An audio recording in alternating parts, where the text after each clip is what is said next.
Greetings of the day. I am Dr. Sugandha Jain, Assistant Professor Tirupati Mahavir university.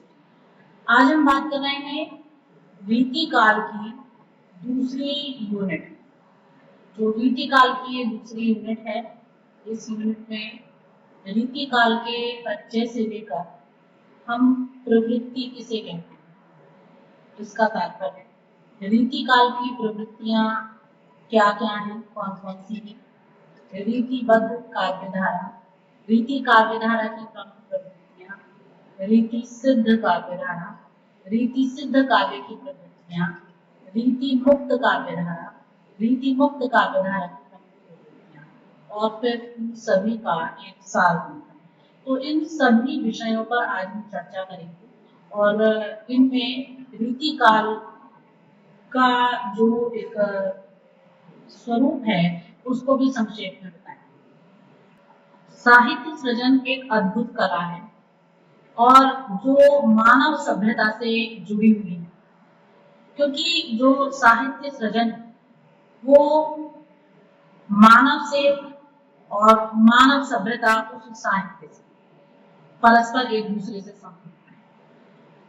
साहित्य समाज का दर्पण और समाज उस साहित्य में परिलक्षित होता है। उस साहित्य में उसके भाव, विचार और उनका गुंथन होने के साथ साथ जो तत्कालीन पृष्ठभूमि है, देश काल है, वातावरण है, संस्कृति है, सभ्यता है, प्रकृति है, ये सब उस साहित्य में परिलक्षित होती है।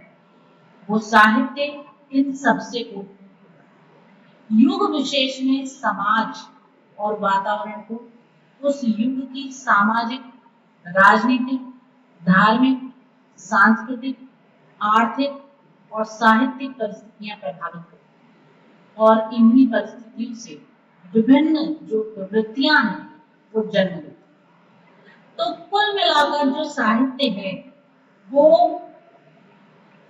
संपूर्ण जो वातावरण है उसके चारों ओर का तत्कालीन युगीन वातावरण है, युगीन परिवेश है, युगीन परिस्थितियां हैं, उन सब का और उन सब में जो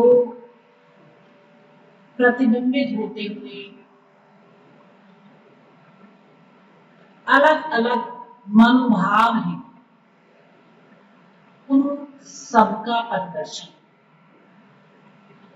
इन्हीं परिस्थितियों के कारण विशेष युग के जो कवि होते हैं, साहित्यकार होते हैं, वो अपनी सृजन क्षमता के मध्य एक विशिष्ट विषय को अंगीकार करते हैं, विशिष्ट शैलियों को अंगीकार करते हैं और उनके साथ अपनी भावनाओं को काव्य के रूप में अभिव्यक्त करते हैं। जब उस साहित्य का अध्ययन किया जाता है तो उस साहित्य से तत्कालीन युग के वैशिष्ट की जानकारी प्राप्त होती है। अतः निश्चित ही ये कहा जा सकता है कि युग विशेष के साहित्य के निर्माण में युगीन परिस्थिति की भूमिका प्रधान होने के कारण उस युग के साहित्य की विभिन्न वर्णनीय विषय,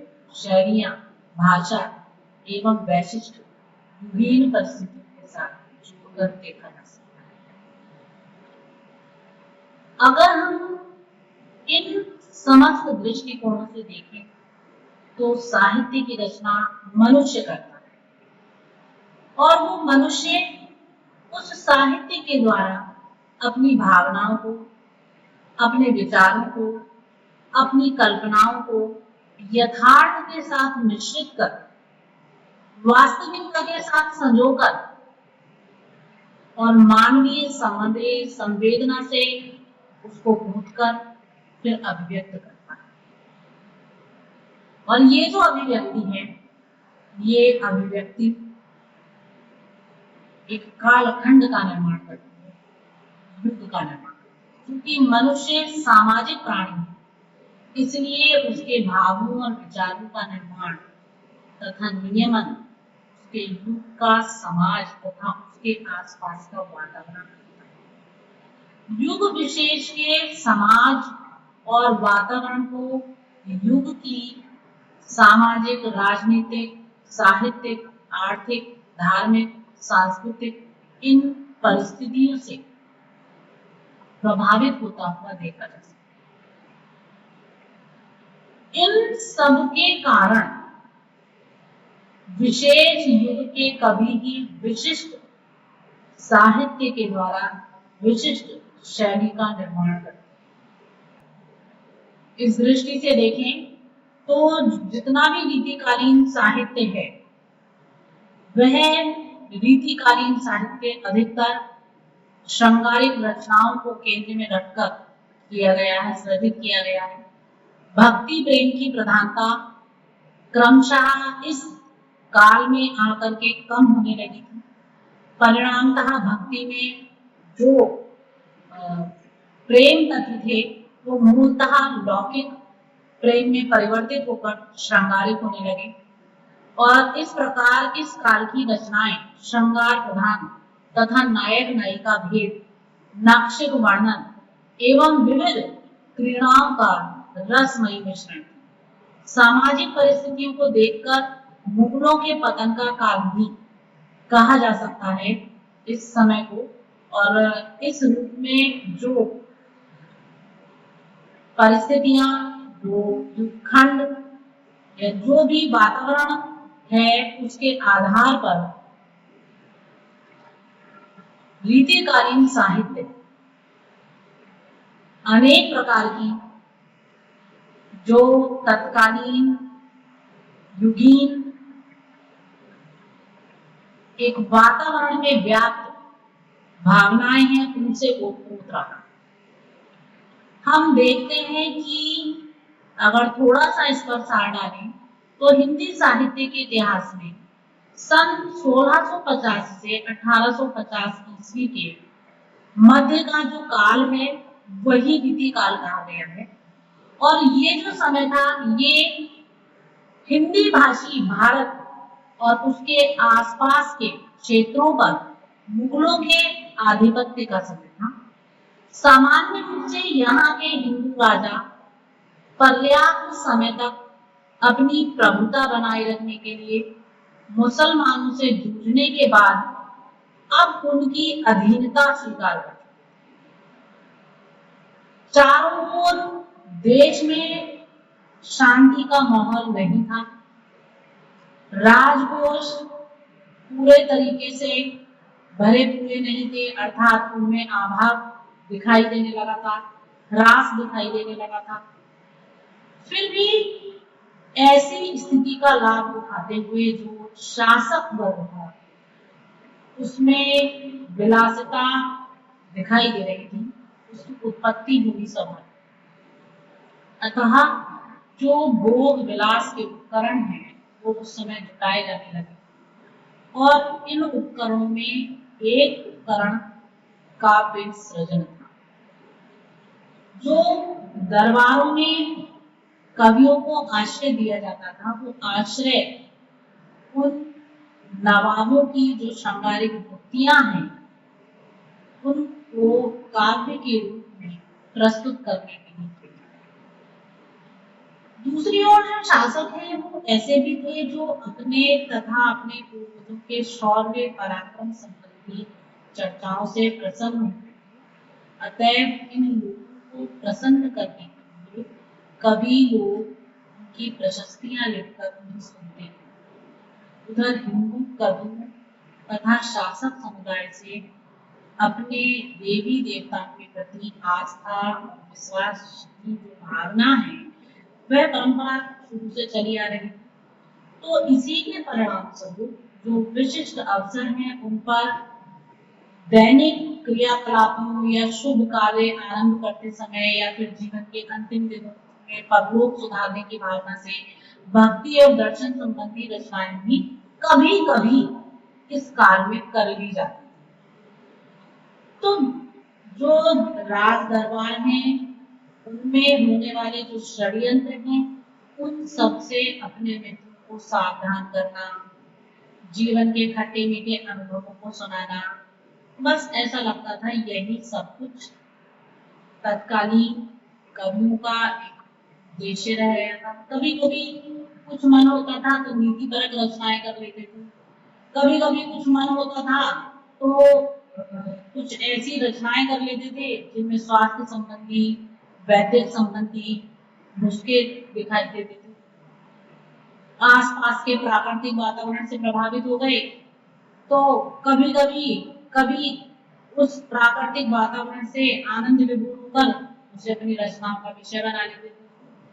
लेकिन जो कुल मिलाकर इस काल में हमें एक विषय का केंद्रीकरण दिखाई देता है, वो श्रृंगारिकता के रूप में ही सामने आता है।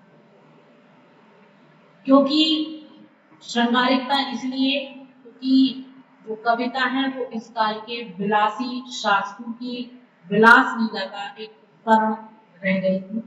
और राज दरबारों में समय समय पर कवि सम्मेलन हुआ करते थे, कवि गोष्ठियां होती थी, उन सब का बड़े ठाट बाट से आयोजन होता था, कवियों को बुलाया जाता था दूर दूर से, और वो अपने शासक की प्रशंसा में कुछ कहते थे, सम्मान में कहते थे। इसके अतिरिक्त सम्मान और मुसाहिब कविताओं का रस लेने के लिए वहां पर सम्मिलित होते थे। जो सामंत हैं और मुसाहिब हैं वो भी कविताओं का रस लेने के लिए उन सभाओं में सम्मिलित होते थे। सुंदर कविताओं पर दाद दी जाती थी, प्रशंसा की जाती थी उनकी। और जो कवि हैं वो मतलब कि जितना सम्मेलन है, कवि गोष्ठी है, उनमें ये शिष्टाचार होता था कि जो कवि बहुत अच्छा लिख रहा है उसकी प्रशंसा की। तो ये सब शिष्टाचार का पालन करना वहां आवश्यक समझा जाता था। और ये तभी संभव हो पाता था जब जो सुनने वाले हैं वो उस काव्य पाठ को सुनकर उसमें रस, छंद, अलंकार आदि के माध्यम से आनंद प्राप्त कर सके और कविता के अनुभव को जान सके। इसके लिए संस्कृत ग्रंथों का अध्ययन आवश्यक था, जो इन सामंतों और मुसाहिबों के लिए अत्यंत कठिन। उधर दरबारों के शिष्टाचार का निर्वाह करना इसलिए आवश्यक था क्योंकि इनके द्वारा वे शासक की दृष्टि से ऊंचे हो सकते। अतः काव्य विषय ज्ञान प्राप्त करना अपने लिए एक मतलब कि उस समय कवियों के लिए अनिवार्य समझा जाता था। और ये लोग प्रायः कवियों से ही निवेदन भी करते थे कि वो जो काव्य का सृजन कर रहे हैं वो उस समय की जो बोलचाल की भाषा है और जिन रस, छंद, अलंकार आदि की जानकारी है या उनको जानकारी देते थे उसमें ग्रंथों की तैयारी करें। तो एक जो तारतम्यता है सुनने वाले में उस काव्य के आनंद का प्रवेश और कहने वाले में उस काव्य को कहने का आनंद, ये एक दूसरे से जुड़ते हैं। तो ये कहने की आवश्यकता नहीं है कि केवल राजा और नवाबों के आश्रित कवियों ने ऐसे ग्रंथों का निर्माण किया, बल्कि उन लोगों ने भी रचनाओं को राज्याश्रित जो है जो नहीं थे साधारण व्यक्ति के समान वो अपना अस्तित्व रखते थे, तो उन लोगों ने भी इनकी रचना की जो कि साधारण रूप में, मतलब कि केवल जो राज दरबार में रहने वाले कविगण हैं उनके साथ साथ जो साधारण काव्यकार हैं उन्होंने भी काव्य की रचना की है। और जो एक चीज यहाँ पर देखी जाती है, जब एक ही प्रकार की रचनाएं बहुत ज्यादा दिखाई देने लगती हैं, चारों ओर उन्हीं की व्यापकता हो जाती है, तो जो समाज है वो उनसे उबरने लगता है और उस उबन को मिटाने के लिए वो दूसरे रास्ते खोजता है, दूसरे रास्तों पर चलता है। इस काल में फारसी भाषा मुगल दरबारों की भाषा थी, अतः कुछ लोग इस भाषा और इसके साहित्य को मनोयोग से पढ़ते थे। फारसी भाषा के साहित्य में एक तरफा जो प्रेम है उसकी वैयक्तिक अभिव्यक्ति देखने के लिए मिलती है, और ब्रज भाषा के जो कवि हैं वो इसकी ओर आकृष्ट हुए और इस प्रकार की कविता कहते हैं। तो कुल मिलाकर जो ये काल था, इस काल में बहुत सारी राज्य प्रशस्तियां लिखी गई हैं, वीर कविताएं भी लिखी गई, कुछ कुछ भक्ति कविताएं भी लिखी गई, कुछ नीति कविताएं भी लिखी गई और कुछ वैद्यक कविताएं भी लिखी गई। लेकिन जो एक आधार रहा वो श्रृंगारिक कविताओं का है।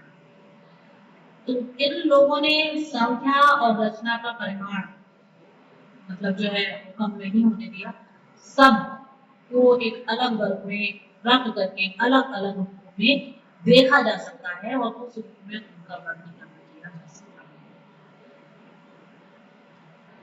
अब बात करते हैं प्रवृत्ति। अगर हम प्रवृत्ति शब्द की बात करें तो जो प्रवृत्ति शब्द है वो वित्त धातु में प्रा उपसर्ग लगाकर और उसमें एक तीन प्रत्यय को जोड़कर फिर इन सब के संयोग से निर्मित हुआ है। और कोश के द्वारा जो इसका अर्थ बताया गया है वो है प्रयोग या व्यसन या झुकाव या रुझान या रुचि या प्रवण। बहुत सारे अर्थ दिए गए हैं। सीधे शब्दों में कहें तो इसे सहज स्वभाव कहते हैं, अर्थात जो एक स्वभाव के रूप में चला आए उसे हम प्रवृत्ति कहेंगे।